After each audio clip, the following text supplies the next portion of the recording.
الحمد لله وكفى والصلاة والسلام على عباده الذين اصطفى أما بعد فأعوذ بالله من الشيطان الرجيم بسم الله الرحمن الرحيم قل إن كنتم تحبون الله فاتبعوني يحببكم الله ويغفر لكم ذنوبكم والله غفور رحيم.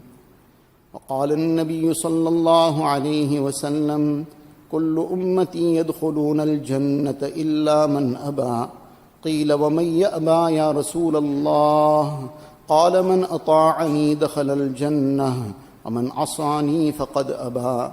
وقال النبي صلى الله عليه وسلم فمن رغب عن سنتي فليس مني أو كما قال النبي صلى الله عليه وسلم. Most respected ulama ikram, brothers and elders. There's one very well-known incident about Sheikh Abdul Qadir Jailani rahmatullah alayhi. Perhaps it was Sheikh Junaid Baghdadi rahmatullah alayhi. Sheikh Junaid Baghdadi rahmatullah alayhi, one woman came to him one day and she said she wanted to ask something. So she was fully dressed in Islamic attire, she was in her niqab, and she requested to ask something but without anybody else overhearing it. So he stood aside, others were all present, and then she asked what she wanted to ask. And then suddenly, to the amazement of everybody, they were unable to hear what was the conversation, what was the discussion. But suddenly they just see him falling and he fainted. So when he fainted, this woman also quickly went away. Others who were there, they quickly came and attended to him. After a short while, he regained consciousness. So they asked him what happened. What did that lady say that had such an effect on you that you fainted? You fell unconscious. So he says, well, she came to ask something. What she came to ask was that, is it permissible for a husband to take a second wife? So I said, definitely, because that is the law of Shariat, that yes, a man can take a second, a third, up to a fourth wife, provided that he can maintain equality between all their various aspects that have to be taken care of. Is not something just to be just trivialized and some kind of pastime. In any case, that's not the subject. The point is that I gave the answer that yes, this is permissible. So then she said, but had it been permissible for me to expose my face to you, then I would have exposed my face to you. I would have lifted this niqab and shown the beauty that Allah Ta'ala has blessed me with. And then you tell me that a husband that has been blessed with a wife that has this kind of beauty, is it still right for him to be looking elsewhere? So he says, when she said this, now she just expressed her, whatever was in her heart. It's got nothing to do with any mas'ala, any ruling of Deen. She was obviously very anxious now that the husband is going to be taking a second wife. But now she came and expressed herself in this manner. In that moment, something bubbled up. So she said, if Allah Ta'ala had made it permissible, then I would have shown you what beauty Allah has blessed me with. And then you tell me whether it's right for a husband who has been blessed with a wife like myself, who has such beauty, to be still looking elsewhere. So then they asked him, how does that fit in with what happened? That you fell unconscious. So he replied and said that my mind went to this, that if on the day of Qiyamah Allah Ta'ala asks me that I was the creator of all beauty, I was the grantor and the benefactor of everything, I was your Khaliq and your creator, I was your sustainer, I was your nourisher, I granted you everything, and despite that, you still turned your attention to Ghairullah, you turned your attention to others, you turned your attention to those who were opposing me. So what answer will I give when this one woman can't tolerate that her husband looks elsewhere because she has extraordinary beauty?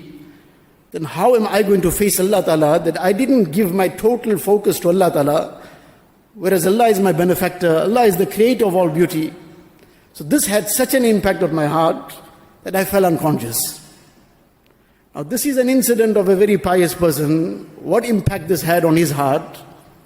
But now in the same vein, this gives us something to ponder over. That just as we should have our entire focus towards Allah Tabaraka wa Ta'ala, Allah who is our creator, who is our sustainer, who is our nourisher, Allah who is the one who has blessed us with everything. Every breath that we take is purely His grace and mercy. Every morsel of food that we eat which digests and which provides that nourishment is purely His gift and bounty. Anything and everything is from Him. So we should have our entire focus towards worshipping Allah Ta'ala alone and being obedient to Him. Similarly, it is Allah Ta'ala who has blessed us with Sayyidina Rasulullah Sallallahu Alaihi Wasallam, the greatest Rasul of Allah Tabaraka wa Ta'ala, the greatest of Allah Tabaraka wa Ta'ala's creation, the one who Allah Ta'ala blessed with every kind of excellence, who was blessed with excellence beyond our imagination and unparalleled, nobody can come close to it. Excellence in every facet and every aspect of life. Excellence in his ruhaniyat and spirituality, where the entire ummah and the entire humanity at large and all the Anbiya alayhimu salatu wasalam, all the Sahaba Kiram, all the awliya of the ummah, all put together, they cannot come to a fraction to the greatness of the spirituality and the maqam of Rasulullah sallallahu alaihi wasallam. Allah Ta'ala blessed him with that great position, ba'das khuda buzruk tu'i qissa mukhtasar, that after Allah Tabaraka wa Ta'ala, the maqam and the position is of none but Rasulullah sallallahu alaihi wasallam. This is the crux of it in terms of his maqam and position. Then Allah Ta'ala blessed him with the most perfect and most beautiful akhlaq and character. وَإِنَّكَ لَعَلَىٰ خُلُقٍ عَظِيمٍ. In the Quran Sharif, Allah Ta'ala endorses this, that indeed you are on the peak of good character and akhlaq. And Allah Ta'ala blessed him with excellence in every other aspect. In his physical being, Allah Ta'ala blessed him with excellence that cannot be imagined. Hazrat Jabir radiallahu ta'ala anhu says that on one occasion I came out, it was a moonlit night. خرجت في ليلة إضحيان. It was a moonlit night, a full moon shining. And suddenly there I see Rasulullah sallallahu alayhi wasallam is also standing outside. And I started looking for جَعَلْتُ أَنْظُرُ إِلَيْهِ وَإِلَى الْقَمَرِ. I would glance at the Mubarak face of Rasulullah sallallahu alayhi wasallam. I would look at his Mubarak countenance. And then I would look at the moon, doing some kind of comparison. That the moon in all its glory, it's shining 14th moon. And I'm looking at the Mubarak face of Rasulullah sallallahu alaihi wasallam. And after doing this a few times, my heart testified, فَلَهُ أَحْسَنُ عِنْدِي مِنَ الْقَمَرِ, that indeed Nabi sallallahu alaihi wasallam was more beautiful than the moon also. Sayyidina Anas radiyallahu ta'ala anhu says, وَمَا مَسِسْتُ دِبَاجًا وَلَا حَرِيرًا أَلْيَنَ مِنْ كَفِّ رَسُولِ اللَّهِ sallallahu alaihi wasallam. I never touched any silk which is the softest material that one can find. I never touched any silk which was more soft than the Mubarak palm of Rasulullah sallallahu alaihi wasallam. وَمَا شَمِمْتُ رَائِحَةً أَطْيَبَ مِنْ رَائِحَةِ النَّبِي sallallahu alaihi wasallam. I never smelt any fragrance more sweet smelling than the natural fragrance of the body of Rasulullah sallallahu alaihi wasallam. Now these are just some little examples, little meaning, few examples of what excellence Allah Tabaraka wa Ta'ala blessed Rasulullah sallallahu alaihi wasallam with in every aspect. Unparalleled, unmatched. Forget unparalleled and unmatched. The entire humanity can get together. The angels can get together and they can't reach a fraction of this excellence. Now just as that incident we spoke about, Junaid Baghdadi rahmatullah alayhi, this woman came and she was unable to fathom how can this be that she has so much of beauty and her husband is still looking elsewhere. And as a result, she had this real pain in her heart that Allah Ta'ala blessed me with so much of beauty and my husband is still looking elsewhere. Now this is a moment of reflection for us that Allah Ta'ala blessed us with Rasulullah sallallahu alaihi wasallam, blessed us with that Nabi who is perfect in every regard, and then blessed us with that Nabi who Allah Ta'ala gave him such a way of life and gave him such a manner in every aspect of life, that Allah Ta'ala himself declares in the Quran Sharif, لَقَدْ كَانَ لَكُمْ فِي رَسُولِ اللَّهِ أُسْوَةٌ حَسَنَةٌ, that indeed in the Messenger of Allah Tabaraka wa Ta'ala is the most splendid example for you. Allah Ta'ala blessed Rasulullah Sallallahu Alaihi Wasallam with the most perfect example of and way of life. So Allah Ta'ala blessed him with every excellence physically, spiritually, in every aspect and facet of life, in his Mubarak ways and manner and habits, and in everything. And then Allah Ta'ala blessed us with that opportunity, with that bounty, with that grace and mercy to be in the ummah of Sayyidina Rasulullah Sallallahu Alaihi Wasallam.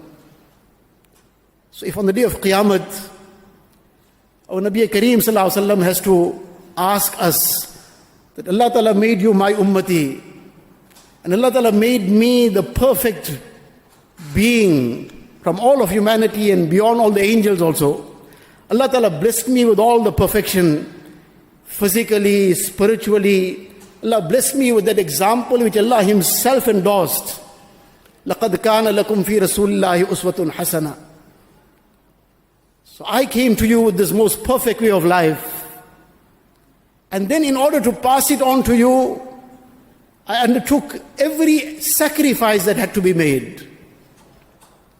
I saw every kind of difficulty and hardship, and I took it in my stride. Why? So that my beautiful way of life, the Deen that I brought, that could reach you, and you too could be successful in dunya and akhirat. So Allah Ta'ala blessed you to be in the ummah of the most perfect Nabi, with the most perfect way of life.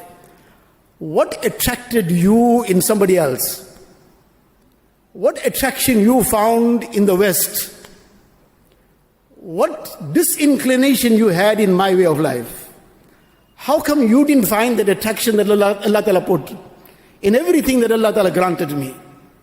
What made you still look in the ways of others and find something appealing in their way of life? If such a question is asked to us on the day of Qiyamah, what answer do we have? Can we give any answer? And Allah Ta'ala puts this question to us. I sent my beloved Nabi to you, and he made every sacrifice. He saw his Sahaba Kiram being martyred. He had to tie stones to his Mubarak belly out of extreme hunger, just in order to pass on this message of Deen, so that it could reach you someday. That he went from person to person in Mina, مَيْ يَأْوِينِي مَيْ يَنْصُرُنِي حَتَّى أُبَلِّغَ رِسَالَةَ رَبِّي. That these people of Makkah Mukarramah have now tortured me too much. I need some place, I need some refuge somewhere, where I can, from which place I can now pass on the message of my Rabb. Not so that I can sit with peace. I need some refuge, some people to help. For what? So that my ummatis who will come later, in the 20th century or 14 centuries later, those ummatis also must get my message. They too must learn what is my sunnah. They too must learn what is the most beautiful way of life. And they too must gain success in dunya and akhirat. So Allah Ta'ala asks us on that day that I sent my beloved Nabi Sallallahu Alaihi Wasallam to you. What appreciation you showed, that his Mubarak way of life reached you. This was preserved and passed on from generation to generation, and it reached you as well. And his most beautiful example was presented. But how did you respond to it? Did you conduct yourself in his Mubarak way? Did you have some iota of that concern for Deen that he had? Did you adopt his Mubarak Sunnah in all your ways? Or did you find some attraction in the ways of the West, which was directly opposed to the Mubarak way of Rasulullah Sallallahu Alaihi Wasallam? You found something better in their appearance. You found something better in the way they have their weddings. You found something better in their manner of business. You found something better in all the other things. And you didn't find that attraction in what my Nabi came with. So we find that this is a thing that we have to ponder on.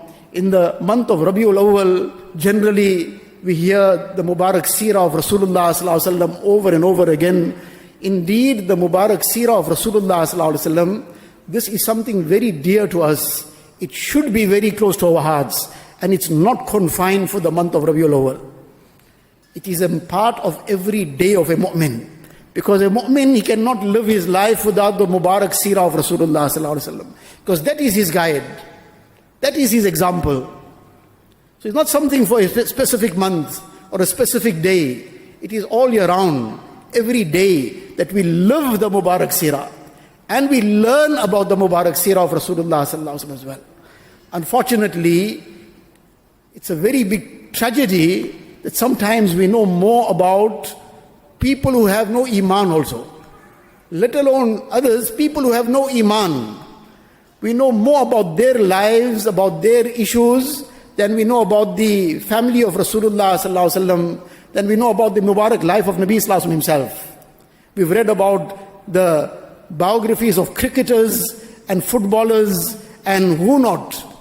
And many a young person, and Allah knows best, old person also, will be able to give us the entire names of the entire cricket teams and rugby teams and soccer teams, and Allah knows best what are the teams. But about the personality of Rasulullah himself, sometimes basic things also we are unaware of. Many years back, I once asked one youngster out of the blue, he was talking something, so I asked him that the Wimbledon, something about Wimbledon was carrying on at that time. So I asked him, who's number one in this whole Wimbledon thing you're talking about? So he gave the name. And then the second, number 2 and number 3 and up to number 10, he's just rattling off the names without any hesitation, without thinking twice. So 10 names of kuffar, people don't have iman, people who are prancing around naked, in total shamelessness. And he knows their names. And he's happy to know about their names. And then I asked him, how many daughters did Sayyidina Rasulullah sallallahu alaihi wasallam have? He got the wrong number. And what were their names? He knew the name of one only. Now this is the comparison. And we have to stand in front of Rasulullah sallallahu alaihi wasallam on the day of Qiyamah. This is one person's example, but it's meant for us to reflect upon ourselves. What do we know? How much of time we've taken to read the Mubarak Seerah of Rasulullah sallallahu alaihi wasallam? We've read what not, social media, how many words we're reading every day? Let us look at our screen time. And if we add all those screen time hours in 1 month, how many hours it will probably reach? And in 1 year, how many hundreds of hours? How many hours out of that we took out to read the Mubarak Seerah of Rasulullah sallallahu alaihi wasallam? How many hours of that we took out to recite Durood Sharif upon Rasulullah sallallahu alaihi wasallam? This is Rabiul Awwal. This is Sirat. And Rabiul Awwal is a month in the year. This is for every day of the year. Meaning the lesson is this. It's not something confined for one part of the year. Otherwise, unfortunately, our whole approach to the Mubarak Sunnah is this, that well, this is Sunnah, it's not Farz and Wajib. Which is a very dangerous, the tone of this is very dangerous for one's Iman. Because it tends to trivialize the Mubarak way of Rasulullah sallallahu alaihi wasallam. The Sahaba-i-Kiram understood what is the value of Sunnah. Hazrat Habiba radiallahu ta'ala anha, she says that on one occasion, I heard Rasulullah sallallahu alaihi wasallam mention the virtue of one amal. That man salla ithnatay asharata rak'atan fi yawmin wa laylatin buniya lahu bihinna baytun fil jannah. The one who makes 12 rakats in the day and night. 12 rakats referring to the 12 rakats which is termed as a sunnatul muakkada. The 2 sunnats of Fajr, the 4 sunnats before Dhuhr, the 2 after Dhuhr, and likewise the 2 sunnats after Maghrib, the 2 after Isha. This adds on to 12 rakats. Now this is the sunnatul muakkada. Apart from that is the sunnatul ghair muakkada, which is also very important. But this should never be compromised at any time. So now Nabi Sallallahu Alaihi Wasallam gave the virtue of this, that the person who makes these 12 rakats daily, then Allah Ta'ala will grant him a palace in Jannah. Now, Habiba radiallahu ta'ala heard this. So now what did she say? Well, it's Sunnah. And well, so it doesn't really matter if I leave it out. She is narrating this long after Rasulullah sallallahu alaihi wasallam, and she is saying, فَمَا تَرَكْتُهُ مُنْذُ سَمِعْتُهُ مِنْ رَسُولِ اللَّهِ sallallahu alaihi wasallam. That I never left this out from the day I heard Rasulullah sallallahu alaihi wasallam say this. That day and today, decades have passed, I haven't left it out once. Then the person who's narrating this hadith from her, Ambasa bin Abi Sufyan, he says that فَمَا تَرَكْتُهُنَّ مُنْذُ سَمِعْتُهُنَّ مِنْ أُمِّ حَبِيبَةَ رَضِيَ اللَّهُ عَنْهَا. That from the day I heard Habiba radiallahu anha narrate this hadith, from that day to this day, I didn't leave it out once. And then somebody who's narrating it from Ambasa bin Abi Sufyan, Amr ibn Aus, rahimahullah, he says, from the day I heard Ambasa bin Abi Sufyan narrate this hadith and give this virtue of these 12 rakats in the day, from that day to this day in my life, I haven't missed out on a single day this. And then Nu'man bin Salim, who then relates from Amr ibn Aus, the same hadith, he then comments and he says it to his students, from the day I heard this hadith from Amr ibn Aus, to this day, not a single day have I missed out practicing on this. Subhanallah. These people understood the value of sunnah. These people understood what is the value of following in the Mubarak footsteps of Rasulullah sallallahu alaihi wasallam. Now, sunnah is sometimes misunderstood. That sunnah has become a very concept that we made it very confined. When we talk about following in the Mubarak, following the Mubarak sunnah of Rasulullah sallallahu alaihi wasallam, this is his entire way of life. His entire way of life, in that some things are even categorized as farz, some as wajib, some as sunnat muakkada, some as ghair muakkada, something as mustahab, something as nafil. But everything that Nabi sallallahu alaihi wasallam did, this is his way of life. This is his sunnah. And we hear one hadith sharif normally mentioned in the khutbah of the nikah. Every time that a nikah takes place, we hear this hadith sharif. This hadith is part of a lengthier hadith. There were 3 Sahaba, very, very enthusiastic, young people, wanting to follow everything that Rasulullah sallallahu alaihi wasallam did. So now they came to the Azwaj Mutahharat to inquire that, look, whatever we see Nabi sallallahu alaihi wasallam outside, outdoors, in public, that we have already learned. But we are not aware of his life indoors. So they came to inquire, what is his ibadat for the night? They expected that the entire night from beginning to end, Nabi sallallahu alaihi wasallam was standing in salah. What about his fasting? That you can't see whether a person is fasting or not. Perhaps every day he was fasting, etc. So they came to inquire. So the Azwaj Mutahharat, whoever they asked from, they gave them the details that Nabi sallallahu alaihi wasallam would stand up, he would rest for a while, then would stand up at half the night, and then he would perform salah for a lengthy period, and the last 1/6 of the night he would take a small rest again, and various other details. He would fast on some days, he would make iftar on some days. So these Sahaba, after hearing all this, they then discussed among themselves. They said, after all, that is the Nabi of Allah Tabaraka wa Ta'ala. He is ma'soom, he is sinless. In other words, if he doesn't make ibadat the entire night, he spends part of the night resting also, it doesn't matter. After all, he is ma'soom. If he doesn't fast every day, he is ma'soom, he is sinless. We cannot afford to be doing anything less. So one person said, I am going to make salah the entire night. I'm not going to sleep ever. And the other person said, wa asumu wa la uftir. I'm going to fast every day of the year. I'm not going to leave one single day out. The third person said, wala atazawwajun nisa. I'm not going to ever get married, so I can dedicate my entire life to ibadat. Nabi sallallahu alaihi wasallam came to know about it. That these people discussed this. He came to them and he asked them, you said these kind of things? So they said, yes. In other words, you are ma'soom, you are sinless. You don't make ibadat the entire night, it's fine for you, not for us. Nabi sallallahu alaihi wasallam said, inni akhshakum lillahi wa atqakum. That I have the greatest taqwa and the greatest fear of Allah Tabaraka wa Ta'ala. Inni a'lamukum billah. The one who recognizes Allah Ta'ala the most is me. And Allah blessed me with the most beautiful example. Asumu wa uftir. Some days I fast, some days I don't fast also. Meaning in the rest of the year, Ramadan is farz. So there were Mondays and Thursdays, Nabi Sallallahu Alaihi Wasallam also kept fast, always fasted generally. Other days as well in the week, 3 days in the month, in the middle part of the month, etc. But there were days where he didn't fast as well. He performed part of the night salah, part of the night he rested as well. And he said, wa atazawwajun nisa, I am married as well. And Nabi Sallallahu Alaihi Wasallam then on this occasion, after giving this advice, said to them, فَمَنْ رَغِبَ عَنْ سُنَّتِي فَلَيْسَ مِنِّي. The one who inclines from this way of mine, he wants to do something differently, then he is not part of me.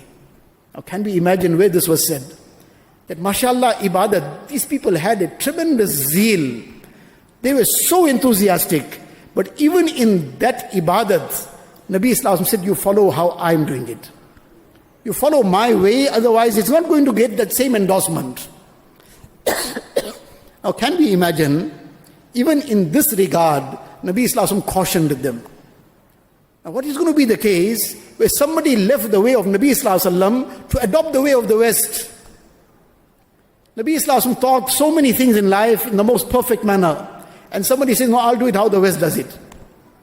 Nabi Islam, just some few examples, time is already up. Nabi Islam taught about dressing.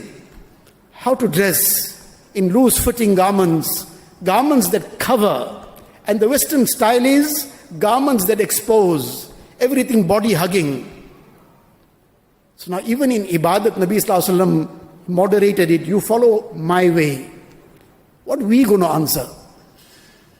That your Mubarak way was this, but the way of the West, I found some attraction in that. So I took that. Your face was something, but I found attraction in somebody else's face. Your garments was how you kept it above the ankles, but I found attraction in somebody else's style. Your Mubarak way was to sit and eat, but the Western style that came to us, this became the norm, that we walk around with plate in hand and eating like Allah knows best what. So now how could we leave that out and take your way? Now these are just little, your Mubarak way was when you're eating out of a utensil, then you used to clean it and lick it clean. You should not leave one grain, one drop, and you used to say, فَإِنَّكُمْ لَا تَدْرِي فِي أَيِّ طَعَامِكُمُ الْبَرَكَةِ, that you have no idea in which particle of food is the barakat. So therefore clean everything, and this is a ni'mat of Allah Tabarak wa Ta'ala. Don't discard a single particle of ni'mat. But the Western style was you must ask for one cup of tea and drink half and waste the other half. Otherwise you are not in tune. Otherwise you are outdated. Otherwise you don't have style in you. You must ask for a glass of something to drink and you must leave 3/4 or leave quarter wasted. Otherwise then you're out of style. So now, we found something else, na'uzubillah. What answer are we going to give to Rasulullah sallallahu alaihi wasallam? On the day of Qiyamah, the West is not going to come and intercede on our behalf. Nowhere else anybody is going to help. But on the day of Qiyamah, we will require the shafa'at of Rasulullah sallallahu alaihi wasallam. Already in the qabr, just to finish off on this hadith sharif, Nabi Islam once addressed the Sahaba Ikram, and then he said to them, that tuftanuna fi quburikum, you are going to be tested. You are going to be tested in your qabr. And this test is going to be very severe. It's going to be, the intensity of it is going to be close to the intensity of the fitna of Dajjal. Not an easy test. And then among the things that will be asked in the qabr, Nabi Islam said, that it will be asked to you, وَمَا تَقُولُ فِي هَذَا الرَّجُلِ, what do you have to say regarding this personality? Regarding the personality of Sayyidina Rasulullah sallallahu alaihi wasallam. Then Nabi Islam further said, that as far as the mu'min is concerned, the true believer, the person who believed fully in Allah Tabaraka wa Ta'ala and lived his life correctly, what he will answer, that huwa Rasulullah, huwa Muhammadun Rasulullah, qad ja'ana bil bayyinati wal huda, that he is the messenger, Muhammad sallallahu alaihi wasallam, the messenger of Allah Tabaraka wa Ta'ala. He brought the clear signs to us. He brought the guidance from Allah Ta'ala to us. فَأَجَبْنَا وَاتَّبَعْنَا, we accepted what he brought, the dawat he came with. وَاتَّبَعْنَا, and we followed him. The commentators of hadith, they write on this note that this answer, this highlights, that person will be able to give the right answer who also had ittiba' in his life, who followed in the Mubarak footsteps of Rasulullah sallallahu alaihi wasallam. If he followed in the footsteps of the West, he won't be able to give this answer. وَاتَّبَعْنَا, and we followed him. And on that day is not what we memorized that will speak, it is what we lived that will speak. Our actions will speak on that day. Our actions will speak in the qabr. Allah Tabarak wa Ta'ala give us a tawfiq that we become true followers of Rasulullah sallallahu alaihi wasallam, not just namesake, not just in some selected things, in every aspect of life. We make our lives in accordance to his Mubarak way of life. That is where lies our success in dunya and in akhirat. Wa akhiru da'wana alhamdulillah. Allahu Akbar. الله أكبر.